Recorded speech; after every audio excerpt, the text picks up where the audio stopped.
মিজানুর রহমান আজাহারির তাফসির মাহফিলে গ্যাঞ্জাম নিয়ে কথা বলি। সিলেটে যেভাবে মিজানুর রহমান আজাহারির ওয়াজের শেষে হট্টগোল করে বন্ধ করে দেওয়া হয়েছে, তাতে আমি হতবাক এবং ক্ষুব্ধ।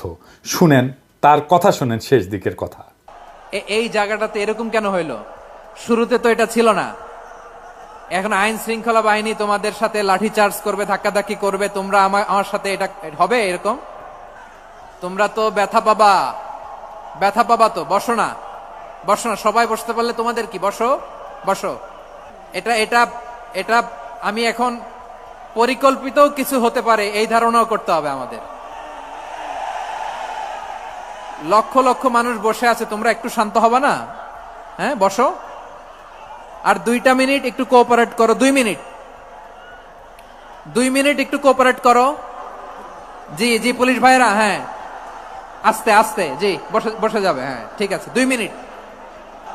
এই বিভাগে আমার আর আসা হবে না। আমি একবারই তো আসলাম, সো যা বলার তো আমি এখনই বলতে হবে। এমন না যে আমি আবার সুনামগঞ্জে আসবো, হবিগঞ্জে আসবো। খুবই গুরুত্বপূর্ণ কয়েকটা কথা আমি রাখবো তোমাদের সামনে। বসো, শেষ করে দিব। এই তো আর 10 মিনিট সময় আছে আমার হাতে। বসো। মাশাআল্লাহ, এই ঠিক আছে।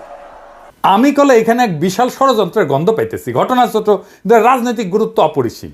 আজারি সাহেব নিজেই কইছে যে সামান্য জায়গায় একটা অল্প কিছু লোক এই কাজটা করেছে। শুনেন, পুরো লক্ষ লক্ষ মানুষ, আমি তো দেখতে পাচ্ছি কত লক্ষ লোক হয়েছে। একটা জায়গায় কোনো সমস্যা নাই। এখানে কয়েকশো ছেলে পেলে এই ধাক্কাধাক্কি,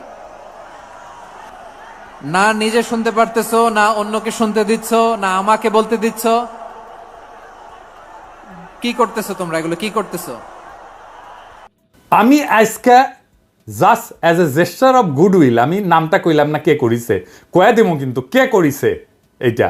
এই হট্টগোল হয়ে কেন সুষ্ঠুভাবে শেষ করতে পারলেন না তাফসির মাহফিল আজারি সাহেব?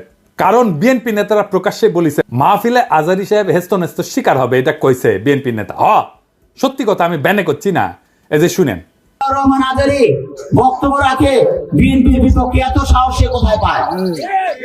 আপনি এই জামাতের পক্ষে কথা বন্ধ করেন, নাহলে দেশের মানুষ যেভাবে আপনার এই যে মাহফিল করে, মাহফিলে কিন্তু আপনি আস্তে শিকার হবেন এই মুসল্লিদের কারণে।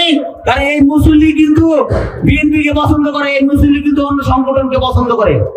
কিন্তু আল্লাহর নামে স্লোগান দিয়ে, ধর্মের কথা বলে, মাথায় টুপি লাগিয়ে, পাঞ্জাবি পরে বিএনপিকে বলবেন না আপনি, তাহলে কিন্তু আস্তে শিকার হবেন। আবার যে কোনো মুহূর্তে কিন্তু আপনি দেশান্তর হতে পারেন। ঠিক তার পরদিন এই ঘটনা ঘটলো। তার আগে তো অনেক নেতা, রিজভী ভাই তার সহকর্মীদের তাতায় রাখছে। এখন আজারির উপর কেন বিএনপি বিলা? 2টা কারণে। এক, বিএনপির তো জমায়েত করতে টাকা খরচা হয়, এমন কোনো বক্তা নাই যার বক্তৃতা শোনার জন্য লাখে লাখে মানুষ যাবে। খালেদা জিয়া বা তারেক রহমান আসলে যাইতে পারে, কিন্তু দেশে আছে এমন কোন নেতার বক্তব্য শুনতে এখন আর যাবে না লাখে লাখে লোক। আর আজারির বক্তব্য শোনার জন্য স্মরণকালের সর্ববৃহৎ সভা হচ্ছে, যেটি যাচ্ছে সেটি হচ্ছে। এটা গা টাটাইতেছে বিএনপির। জনসমাগম মানে ক্ষমতা, বুঝাও। আমাদের ভিডিওর ভিউ গেলে ক্ষমতা, আমাদের পোস্টের লাইক শেয়ার ক্ষমতা। এই ক্ষমতাকে বিএনপি চ্যালেঞ্জ মনে করছে। আর 2 নাম্বার, ইন্ডিয়ার ডরায় জনপ্রিয় ইসলামী বক্তারে। এই জন্যই তারা চড়াও হয়েছিল মৌলানা দেলাওয়ার হোসেন সাইদের উপরে। আজারি সাহেব ইভেন বিগার থ্রেট তাদের জন্য বড় ভয়, কারণ সংঘবদ্ধ মুসলমানে তাদের ভয়।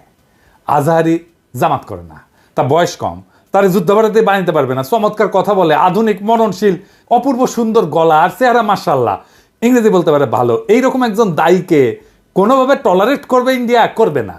এক বেকুব তার মাথার দাম ধার্য করেছে। শুনেছেন? শুনেন,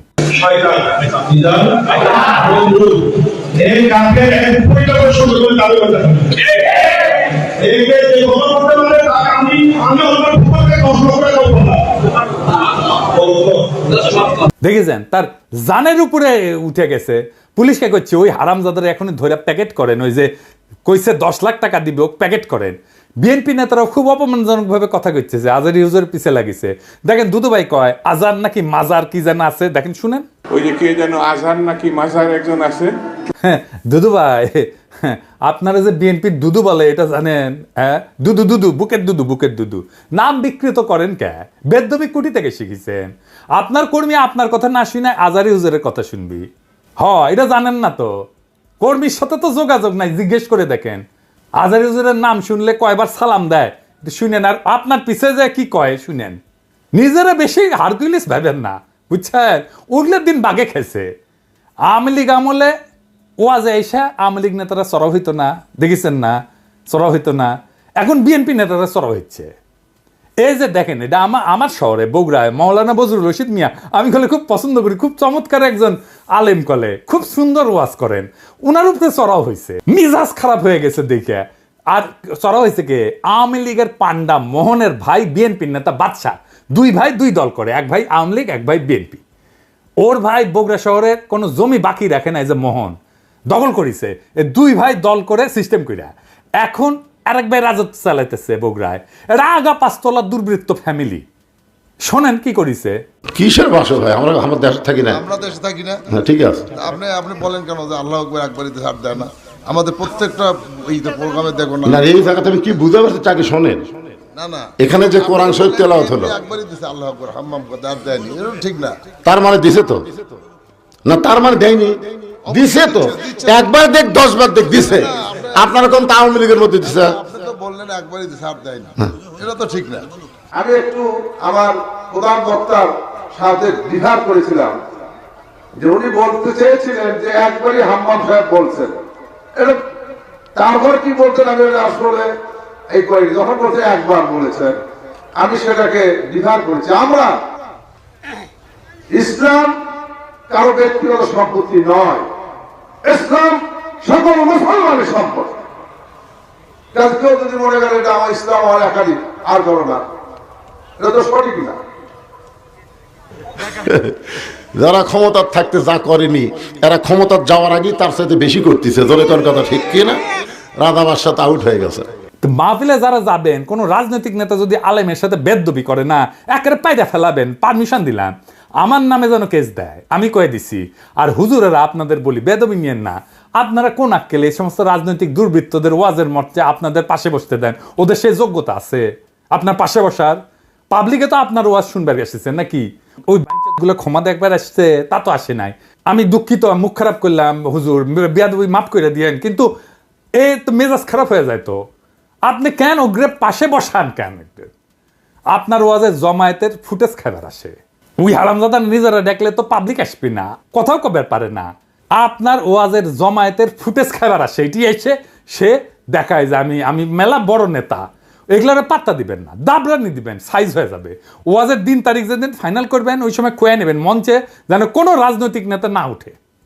এই হারামজাদাগুলো সেকুলার সাজে, কয় যে ধর্মকে রাজনৈতিক উদ্দেশ্যে ব্যবহার করা যায়। তুই উঠিস কেন ওয়াজের ইয়েতে? তুই রাজনীতি করিস তো, তুই ধর্মকে ব্যবহার করিস কেন? তাইলে তুই উঠিস কেন ওয়াজের স্টেজে, মঞ্চে? কোনো রাজনৈতিক নেতাদের বক্তব্য দিতে দেওয়া যাবে না। ওরা কয় না নির্বাচনে আসেন, রাজনীতিতে আসেন, কয় না। হ্যাঁ, এই যে দুদুভাই কইছে, এই যে শুনেন, ভাইরে রাজনীতি করবেন স্বনামে আসে, 2.5 লাখ লেগে রাজনীতি করেন। এবার কইবেন তুই এটা ওয়াজ কর, নিজে নিজে কর, দেখি হাউ মেনি প্যাডিতে হাউ মেনি রাইস, পারিস নাকি দেখি।